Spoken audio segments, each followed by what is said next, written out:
With the National Electric Code 2020 and beyond, your home needs surge protection, whether it be a new construction or renovation service upgrades. Today, we'll be installing the THOMESURGE protection. Now remember, before doing any work in your load center, turn the power off upstream or the main breaker. Let's begin. First, we unwind the wire and pull off the locking nut.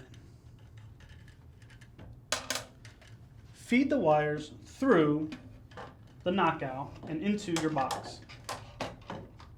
Next, place the locking nut over the wires and screw it into place.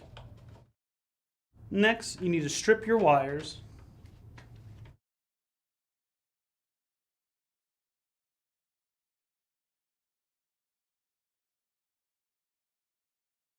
and land your neutral wire on the neutral bar.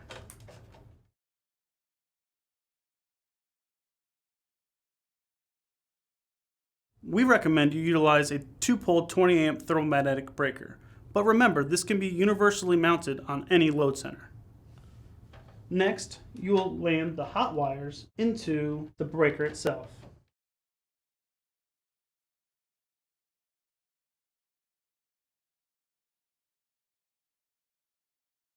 If you are adding the THOMESURGE to any ABB or GE load center, you can land on an existing 2-pole breaker.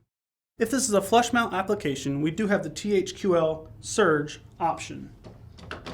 We suggest putting it in the first and third circuit, but it can also go anywhere in the panel. For more information, please see the link below. Thank you for watching.